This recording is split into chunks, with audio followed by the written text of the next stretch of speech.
McFarland. Oh, please. Now who's being funny? Listen, I know that business with Williamson is your business, but I don't know. You've been good to us, and I don't think you're a bad man. A little stupid, perhaps, but not rotten. I just worry about you gallivanting around these parts like you're some kind of deranged bounty hunter. Like Paul always says, don't go waking snakes. I appreciate your concern for us lesser mortals, Miss McFarland. I really do.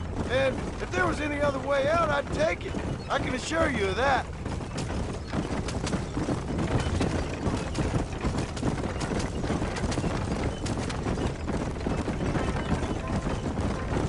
You never did tell me where you live. I have a small holding up in Great Plains. A farmer? Yeah, and I'm the Queen of England. And at what point during your day of hunting down outlaws do you find time to raise chickens? Only been at it 3 years or so. I guess I'm kind of new to it. So this is Armadillo. Manhattan it is not, but it does okay for us.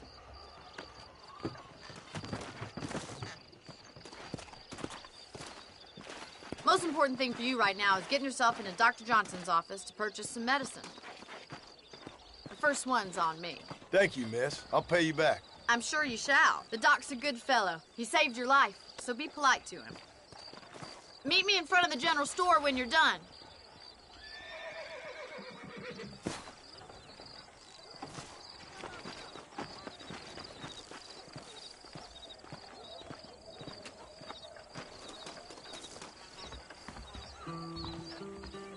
How would Armadillo get by without me? Hello there. I'm selling some good tonics if you need them. Awfully convenient that the installed telephone is next door to the brothel. My goodness. Any meds, laudanum, adrenaline, or pills, you come see That me. should keep me going for a while. Take care of yourself and that liver. Hello there.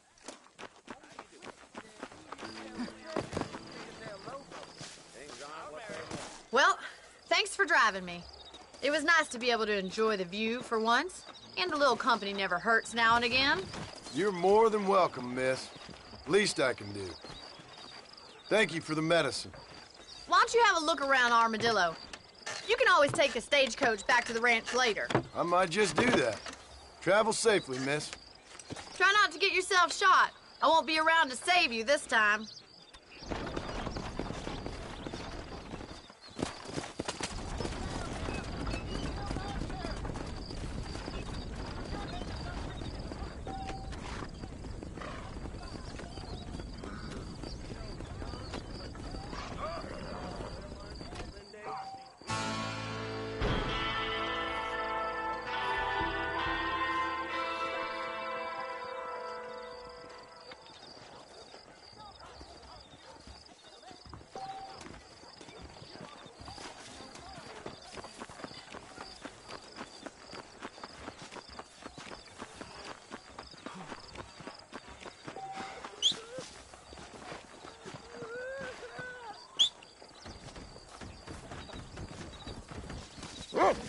Mister, she's gone. Who is? My wife, she's gone.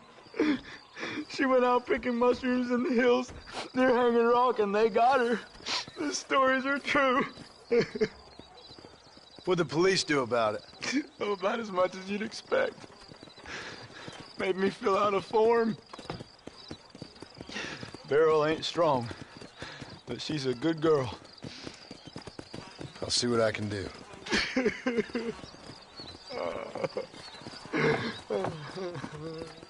Howdy do, sir fellow. Bye. Giddy up. Let's go.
Whoa!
Yeah.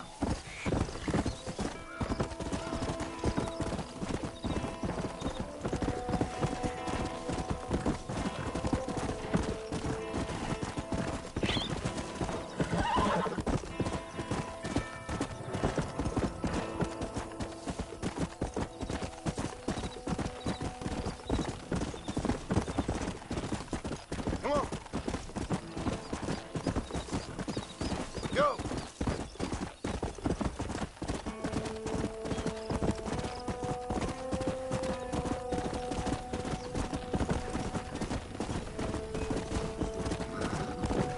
Go.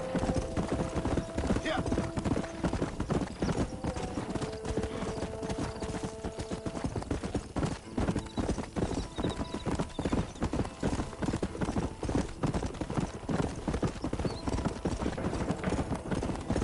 Come on.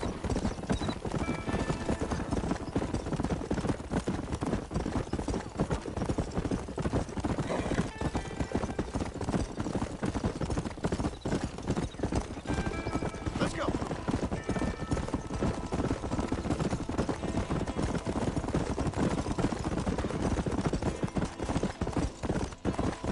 Come on.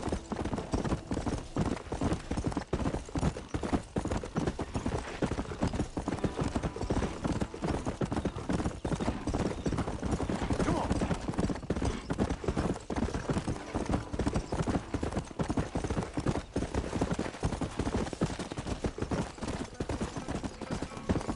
Let's go.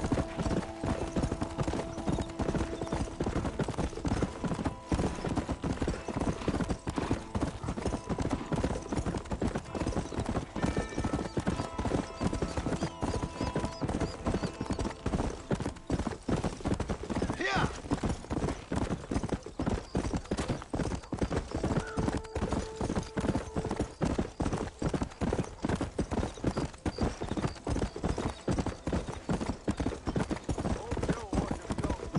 Come on, easy up now.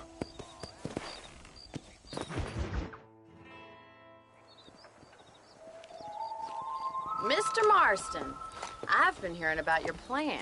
Have you, Miss McFarland? Yes, from Lee Johnson. To settle here and build a life for yourself. I'm afraid those aren't my plans. See, I already have a life. Well, I had one, and I'm trying to reclaim it. Or maybe what you could say is that I had two, and I'm trying to end one of them so the other can survive. You do so love to talk in riddles, Mr. Marston. Do you do that, I wonder, as a substitute for having anything interesting to say? Probably, Miss McFarland. Oh, call me Bonnie, you fool. Call me Bonnie. Miss McFarland, I'm married. I have a son. I had a daughter, but she died. Years before that, I rode in a gang. We robbed banks, trains, held people ransom. We killed people we didn't like. Bill Williamson was in that gang. Now, if I don't capture my former brother in arms, great harm will befall my family. Now, I don't suppose any of this is very interesting to you, but I hope it explains why I wasn't so eager to talk about it. No, I do understand. I had no idea. You poor man. Even in this new country, memories don't really fade. My father was an illiterate Scot born on the boat into New York. He never saw his homeland, but to hear him talk about it, you'd imagine he only ever ate haggis and wore a kilt. And he hated the English for what they had done to his great-grandparents that he'd never met. People don't forget. Nothing gets forgiven. That's true. Especially when it comes to money. And you know, even now, after all his labors, my father's debts are still terrible. I worry every day about us losing the ranch. It would kill him. My father died when I was 8 years old. His eyes were, well, let's just say he was blinded in a bar fight south of Chicago. My mother died during childbirth. She was a prostitute, and he was her, well, I don't know what he was. So I was sent off to an orphanage and ran away and fell in with a gang. My word. What a difficult life you've lived. The leader of the gang taught me how to read, taught me how to see all that was good in the world. He was a great man in a way. But you killed people. Sure. And I've suffered for it. And that's the life I left, or tried to leave. Said too much, Bonnie. I'm an uneducated killer, sent here to do all I can do well. Kill a man in cold blood so that another man may do his part to cut crime in an area, and a rich man can be elected governor on the back of these promises. Civilization is a truly beautiful thing, Mr. Marston. Listen, can you help me? Well, I can try. What do you need, money? No, nothing so complicated. I need an extra hand to take out the herd to pasture. Sure. Point me in the right direction.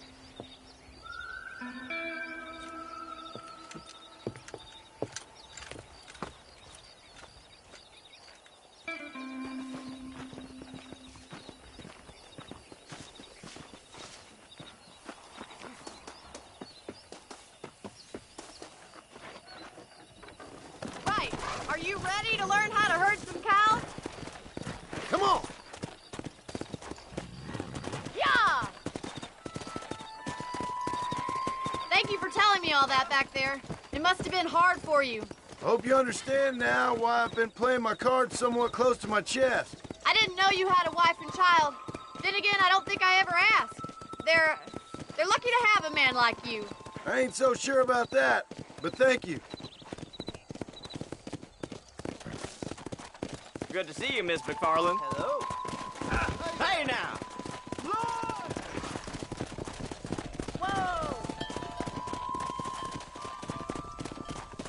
That's it! Let's go! He's got it! Stay Hurry, Herd the cows down the road. Pretend you know what you're doing. Ain't that hard, is it?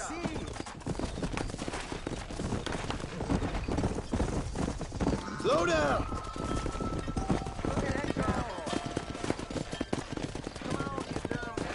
This way. We need to take them out to the pasture.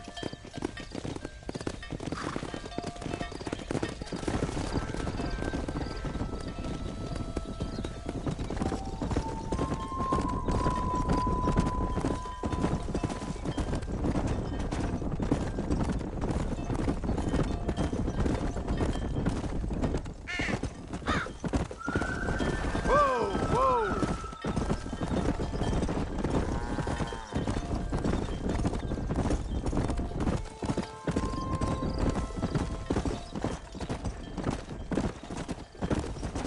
Keep going, Mr. Marston! All right. Let's move this large herd out to the far pasture. Easy. Whoa there. We're gonna lose the herd if you don't keep them together. Let's move here, my four-legged friends! You stick with the main herd. I'll run Come the on, track. come on, come on! Keep it moving! Sweep back and forth behind them. Keep them nice and tight. Yeah! Move it! Whoa there! Come on! Move! Let's go!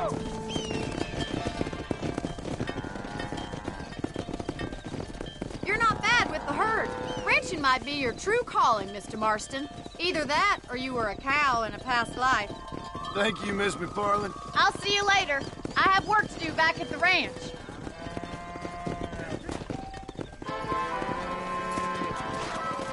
Yeah!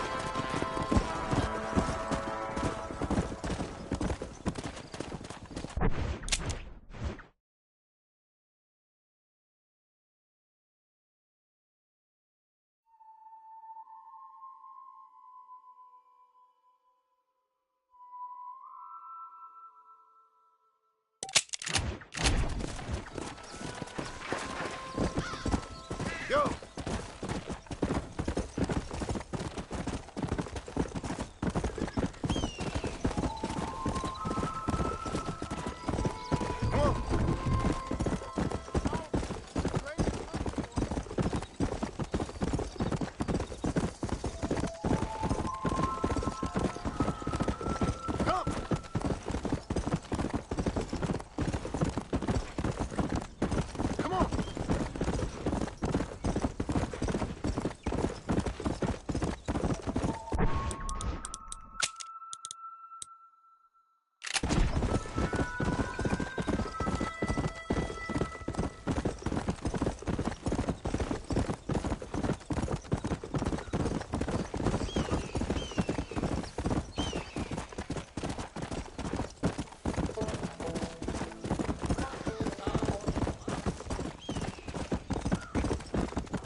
And I can tell you with no uncertainty that miracle cures are no laughing matter. I bid you good day, sir. Oh, Mr. Marston, good to see you. How have you been keeping? I'm well, Mr. Mr. West Dickens. Nigel West Dickens of Eastcheap, London, New Waverly, New York, and Armadillo, New Austin. At your service. At my service. At everyone's service. At the service of science, of knowledge, of life. How are your wounds? Much, much better. But then they would be. Would be... I know a cure for all ailments, Mr. Marston. Ah, I'm sure you do. And I'm sure for just $2 an ounce, I could live forever. Oh, but for you, sir, I'd do a bulk discount rate of $1.95 an ounce, as long as you buy 100 ounces or more.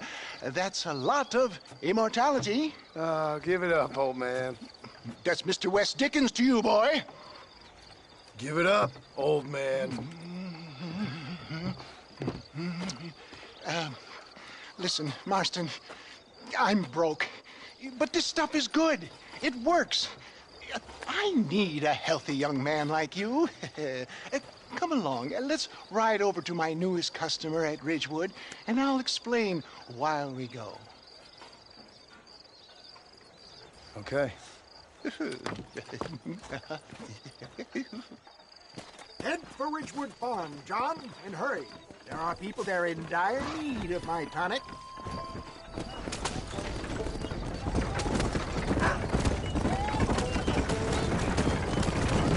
I heard about you, Mr. West Dickens. And I about you, John Marston. Hoodwinking the weak, gullible out of their hard-earned money. My dear boy, it is you who is gullible, if I may be so bold, for heeding such ill-informed scuttlebutt. You're as full of wind as a horse with a collar. I have been blessed with the gift of language, and for that I will not apologize. But the West Dickens elixirs speak for themselves. My thousands of happy customers attest to that. If my tonic is such a sham, how do you explain the fine battle in which you find me? Last time you saw me, I was knocking at death's door. You should thank the doctor for that. I reckon you were acting it up worse than it was. Act I can, John. A more convincing Othello there has never been. And so shall you, a fair Iago or Cassio mate. I don't like the sound of this. Showmanship, John. The flourish, the bow. We are operating in a competitive marketplace. Our product must stand out. And how does this involve me? We're going to use your God-given talents to our advantage. I'm really starting to I'll regret drop this. you off at the outskirts of Ridgewood. That way, it won't look like we came together. Once I'm set up, saunter nonchalantly into the crowd that is sure to be forming. Eventually, I will call you up to try my tonic.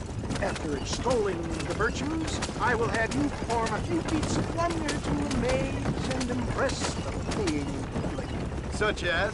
Oh, nothing out of the ordinary for a man in your line of work, I assure you. Best you alight here, dear boy, so no one sees us arriving together. I'll see you there. Be ready to enchant the crowd.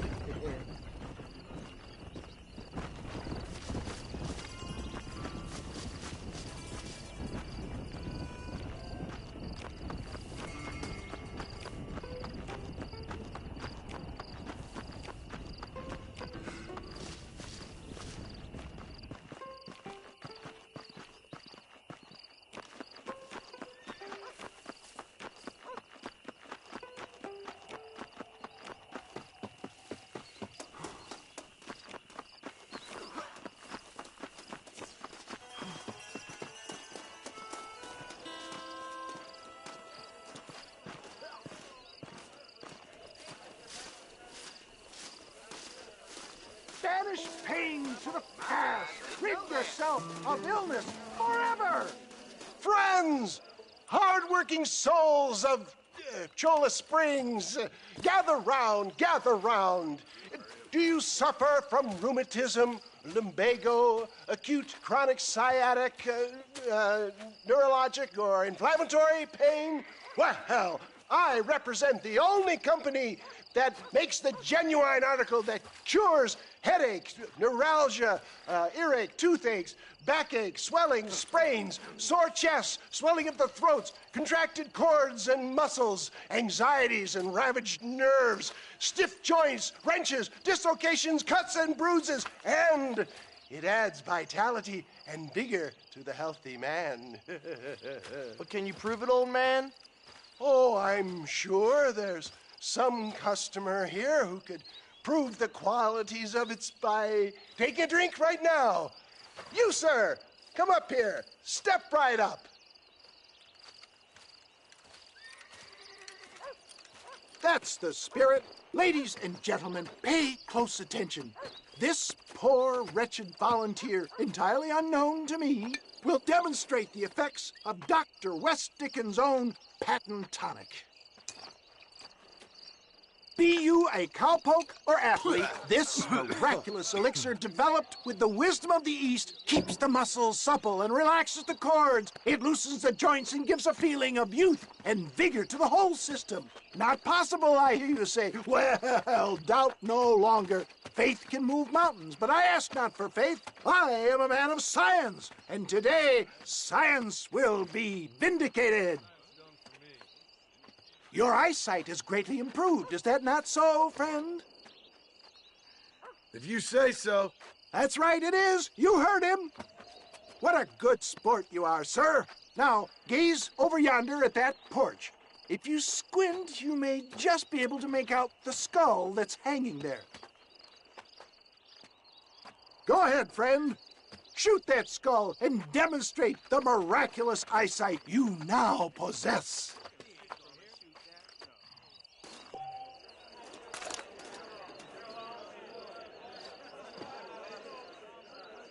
Remarkable! The eyesight of an eagle, granted by imbibing Dr. West Dickens' own patent tonic. Anybody can make that shot. This man is a fraud. If your eye's so damn sharp, why don't you try shooting my hat out of the air? My friends, our test case has been challenged to shoot a gentleman's hat out of the sky above our heads. You can fool these people, but you ain't fooling me. Right. Let's just see how sharp you is with a moving target. Get ready. He's about to throw it.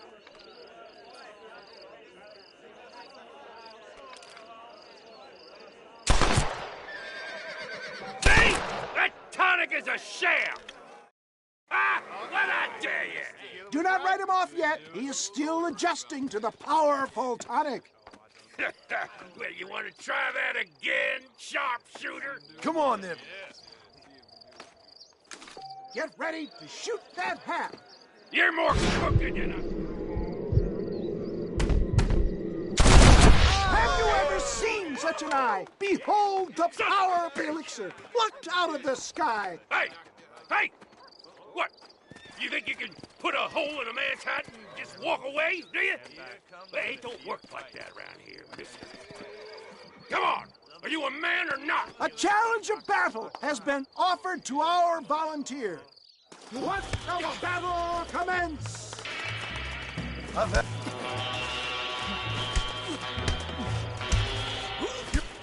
Get off of me, you son of a bitch! Can you believe your eyes? Yeah. You sure you're a man?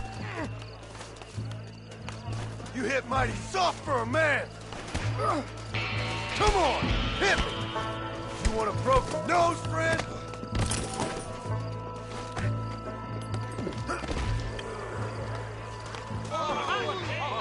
There it is, skeptics and dissenters, irrefutable proof. Do not let this opportunity pass you by. Look, he's over there. Go get him. This ends now. Watch out, he's got a gun. Who the hell do you think you are?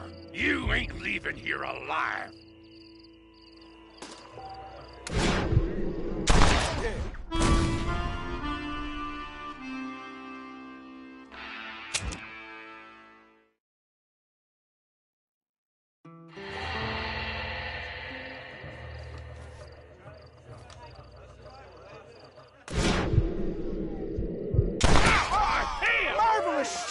boy. The kind of deadly accuracy that can only be afforded by the West Dickens elixir. Come, I have plenty for all. You'll be fine. Get out of my way. Hey, where are you going? I want a bottle. Get me a bottle, please. One of them right here. No harm in trying one bottle, I suppose. Well, I think that went kind of well, don't you? I'm just glad that my normal job involves either chasing after cattle or murderers. Not the likes of you, mister. Don't be like that. Now, if you'll excuse me, I'd like to say my goodbyes, head on back to the real world. Wait, sir. I've been thinking about your predicament, and I think I may have an idea. I've been thinking I could be your cunning Odysseus. Beware of the Greeks bearing gifts, sir. Williamson had better beware. We will make them into Trojans. I don't rightly get you. I want you to go and see my old friend Sep. He can come across as a little curious, but I'm sure you two will get on. He's most often found at Coots Chapel. He's very devout. Why see him? Because between him and me, we can get those gates to open for you, and you can walk right in, just like in Homer's great Trojan yarn!